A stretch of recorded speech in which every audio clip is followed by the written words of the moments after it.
Property Patriot, you are cleared hot. Welcome to the Aim High podcast, where we provide real estate investors with the tools to achieve generational wealth. Today, we're thrilled to have Frank Perez, a disruptor in the mobile home industry. Frank's journey from a struggling immigrant to a successful business owner is nothing short of inspiring.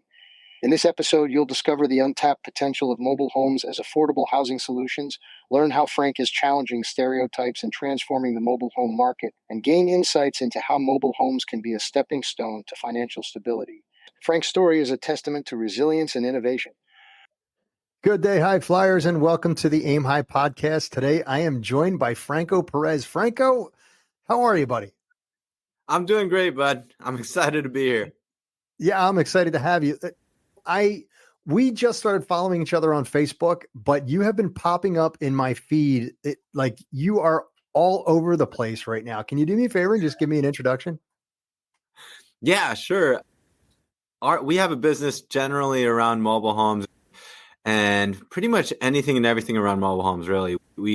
I've been passionate about it because of my background with affordable housing, and I just found it as something that's super misunderstood, super underrated, and something that really actually helps society.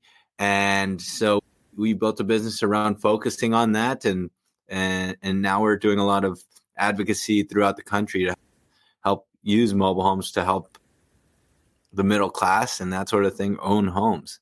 So, man, how did you find your way into mobile homes? Yeah, it's a long journey and it's tough. What's interesting, I think it really stems back to how I grew up. One is came over from the Philippines around 11 years old. I had immigrant parents, that sort of thing. At about 17, 18 years old, my parents split. And I say this because my dad was the main breadwinner. He left the country, left us in a weird way, said he'd be better off without us and that sort of thing. And from there, I immediately had to leave school and start working full time. And I remember at the end of every single month, having to gather everything I had. I even had to sell things just to cover rent. And that housing payment was something that I really didn't understand. I felt like, why is it we're good people? I feel like we've never done anything wrong, but why is it that we have to deal with this while the wealthy get to benefit from home ownership and financial security and that sort of thing? And I think that's an important part of the story because since then, I became an agent. I did really well at being an agent out of desperation, and I was in survival mode. So I was door knocking and cold calling morning to night and that sort of thing. And after I finally became a bit financially stable myself, I actually analyzed my life and I started to hate the real estate agent life because it was gearing me towards trying to find the wealthiest people I can help get the most expensive homes or investments that they can. And meanwhile, I'm having to say no to people that aren't making enough. Or I'd have to tell them, hey, you don't have enough down payment. You don't have enough income. I can't help you, but if you make more, I can help you later down the line. And knowing that these people are in my shoes back then when I really needed help, I wanted to make sure that we had a business I wanted to make sure that we built something that made it a little bit easier for people that were in my shoes back then. And that's what drove me to try to find something different. And I accidentally came across mobile homes myself. What I thought mobile homes was, I think what most people think is they think trailer trash, they think criminals and like horrible quality homes and that sort of thing. But I deep studied it myself, and I lived in the Silicon Valley for several years and didn't know there were over 60 mobile home parks in our county. And the people that are in these communities are actually great people, super humble, and starting their wealth building journey. And so since then, we've helped people get out of the rental rat race and start their wealth building journey through mobile homes. And now we're helping build and convert old mobile homes to large, luxurious 2,000 square foot homes that are 12-foot high ceilings, quartz countertops, and as modern as could be, and pushing stigmas that way. And that's where we're at today. Yeah, man, that's amazing. And I I just want to specify, it's not mobile home parks, right? You're like one mobile home at a time. Exactly. So it really started with just being a brokerage model. So we helped bring that level of education, because what's interesting is, like, with the agent world, what sucks is, how do I say this? There's so many people that want to help the rich and wealthy. Yeah. But, when you barely afford something, there's almost no education or no one that wants to help guide you. And that was really what we focused on, is like, hey, how do we help those that can barely afford, but just need guidance? So we started out being a brokerage to help people transition from renting into mobile homes, to get out of that rental rat race. And then, so now we do individual units and that sort of thing. But only in the last year have we started helping with park owners and helping infill their parks and raise the value of their communities and put homes into their communities as well. Awesome. Now, when you first started, what did it look like when you bought and turned your first mobile property? Because I know all things above board with me. I lived in a Connex container in Afghanistan for a while. And I live right down the street from C-Box, which is basically a manufacturer of those things, coincidentally. But I've seen these container houses that are absolutely amazing, but I know that nobody starts that way. So what did your first deal look like? Yeah. So I guess the first deal, when we got into, because I really learned a lot about real estate early on. And we understand how, like, with a real estate property or build out that home, we can spend X amount and make more than what we spent. And that first, knowing that, I've realized that these mobile homes aren't being valued correctly. There's these 800 square foot mobile homes in a great area that actually can fit a home that's 1,700 square feet. So if we can convert that 800 square foot home to more than about double the square footage, then we can raise the value of this thing. And it sounded silly in the beginning. And how do I say this? I've pitched this to over 100 investors, and they all thought I was crazy. They're like, I'm never going to put money in a mobile home. Are you insane? And it came down to, I told one investor that I really desperately needed. I was like, hey, you're going to make all the upside. I don't want a single thing. And I'll promise you that if this doesn't go through, then I'll make it up to you. That's exactly what we did. I didn't make anything on our first two deals, but I knew for a fact that once I built this thing, once we've succeeded with it, it'll allow me to prove my point is real. And as you can imagine, this was actually about 3 years ago. This was during COVID, when housing was super tight, and we had over 14 offers on our home, on the build that we built. And our projections were, we made more than we expected. We were able to have a successful transaction, and it actually became a great success story for a family that actually needed it. And since then, it was rinse and repeat, build out what we can, and now we're doing so many from there. And that's really our first deal. We converted an 800 square foot home to a 1,600 square foot home. And then now we're just improving from there. Was that in LA proper? Where was that located? It was in San Jose, California. San Jose. All right. And then what was what did you get it for? And then what did you sell it for?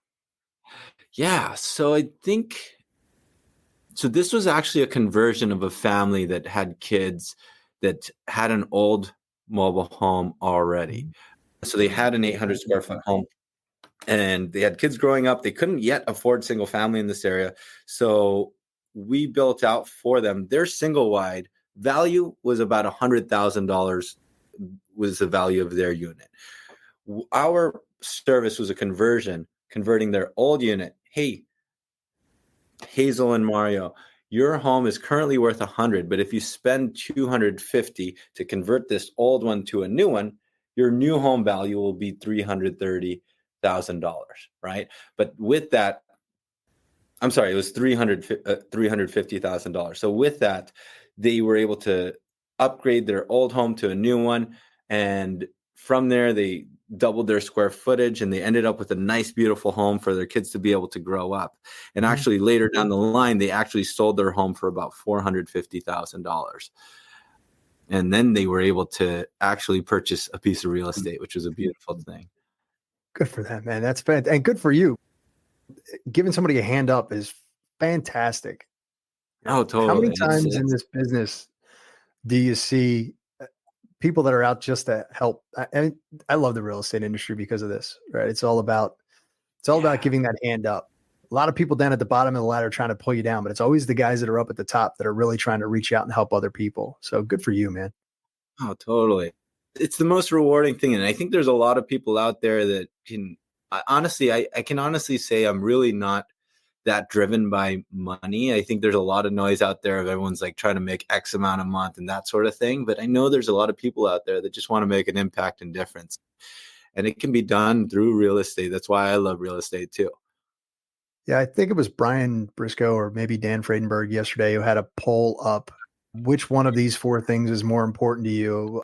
Money, respect, and admiration, and then two other things.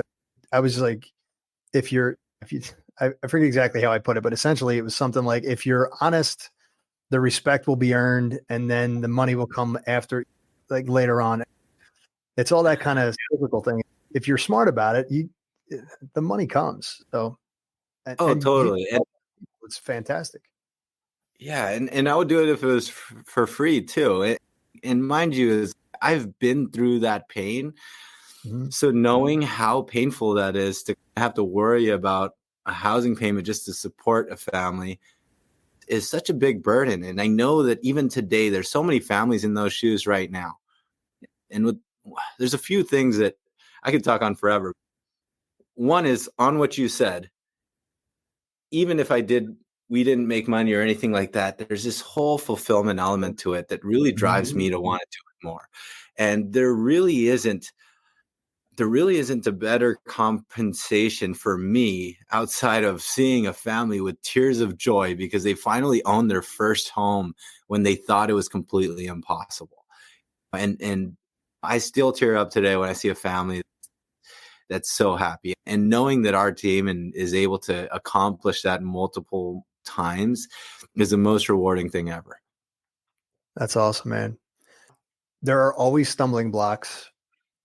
Tell me about the one you hit that really had the impact on you. There's a lot. As we were like, the one that comes to mind about like probably 6-7 months in, we had all of our funds. We finally did our first like self-funded project, and all of our funds was in this one. We were like, you know what, let's do it. We have it. Let's try to do it on our own. A lot of our money was leveraged into that. And these homes are being transported on the freeway. And it happened that somehow the driver hit another car and the home itself actually tipped over on the freeway. And there goes like all our funds on this project that we were expected to have completed pretty shortly. And it ended up being a nightmare of what should have been 4 months took like 18 months. And it was a big hurdle. All our money was there. People were relying on us and that sort of thing. And the family expected a home, but you know what? It was a growing moment because going through that, what I've realized is, hey, we have to keep going because we have to help more families and that sort of thing. And luckily we had people that believed in us and helped us get past that. Awesome, man. It's all about the support structure, right? Yeah, which isn't something that you always have, but luckily we're in a place to have that support. Yeah. All right. Now, I got to wonder if that's the one thing that would have given you a mindset shift, but I got to ask you, the question that I ask before we go into the soaring for every time is what is one thing that you learned as your wealth increased? There's a lot that I learned. And there's this, what I've realized is, like you just said, and frame that question, is there's not just a wealth gap, but there's also a knowledge and information gap, right? What seems like common knowledge for me back then isn't what's common knowledge for the wealthy. And there really is a gap of information. And that's why we really push our YouTube channel to bring that education to as many people as possible. But I think one big one for me is only be selective of who you take advice from, because it's very common for people to ask their circle of the best advice around a certain topic, but that doesn't mean that their answer is right. I always try to I only take the advice from people that are experts in what they're good at, and I take advice from people that I want to become one day. And I think that's one big important thing that I've learned going. Excellent. Good point too, man. You ever heard of the 10% rule? Try to hang out with people that are 10% better off than you are. And then when you hit that and go 10% above that, it's like one of those, the Stephen Covey, or was it Jim Rome? I forget which one, said the 5 people that you hang out with are the 5 people that you'll emulate, something like that. But yeah, definitely heard that. Yeah. So let's go into the soaring 4. These are the same 4 questions that I ask every guest that can help someone who is just starting out achieve new heights. So the first thing is, what do you use to keep you motivated? I believe it's, for me, we touched on it earlier, but one is the people that we take care of and those success stories. Those always motivate me and want to get excited to wake up in the morning and that sort of thing. And the other is honestly the fear, the fear that, hey, financial freedom is really the new freedom our country needs to protect. And whether we like it or not, the world is becoming an ugly place where there is this wealth gap, and that wealth gap is spreading. Construction is getting more, materials are more expensive, skilled labor is more expensive. It's getting harder for low-income families to ever hit that rung on that ladder to be able to one day own housing. And knowing that's going away, I do everything that I can to try to protect that opportunity for families. That's what motivates me and continues to motivate me. Great point, man. That's one of the reasons that I got into affordable housing as well. So being able to give somebody that hand up, and hopefully they give them a little bit of education. Great point on that too, the education part of this, because people don't know what they don't know. And if you can help them with, that's fantastic. Exactly. And we're not taught it in school for some reason, right? And you can't balance a checkbook when you get out of high school. Yeah. All right. What is one thing that you learned that completely changed your mindset? To be resourceful, I think, is one thing that's helped change my mindset. I think as soon as it clicked with me that you could have a ton of resources and not do well, and there's others out there that have nothing and make what they can out of that. And mind you, I didn't go to college or didn't get to finish any formal school, but I learned anything around any topic all through YouTube, through ebooks and books and that sort of thing.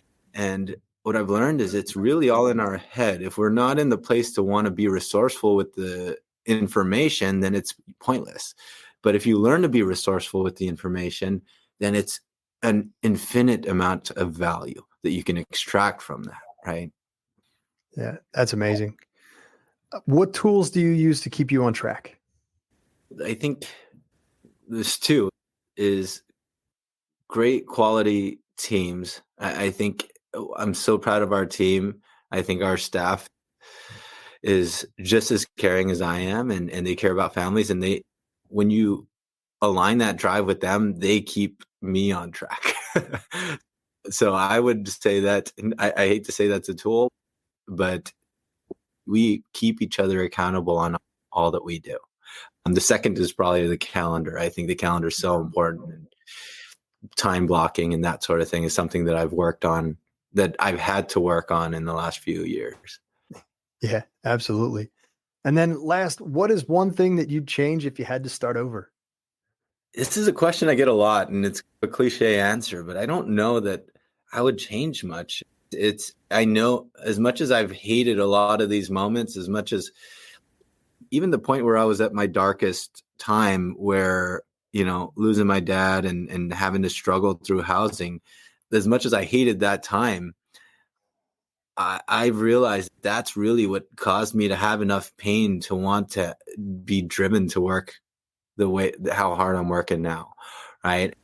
And if it weren't for that time, I wouldn't be where I'm at. So it's tough to answer that one. I think we have a lot that we're predicting for the future. I don't know how to, I guess I had to have nothing to change. That's awesome, man. You know what the difference is between a villain and a hero in a comic book? What is it? Here it is. They both have some negative thing that happens to them in their developmental years. The villain says, I'm going to make everyone pay for that. The hero says, I'm going to make sure no one ever has to do that.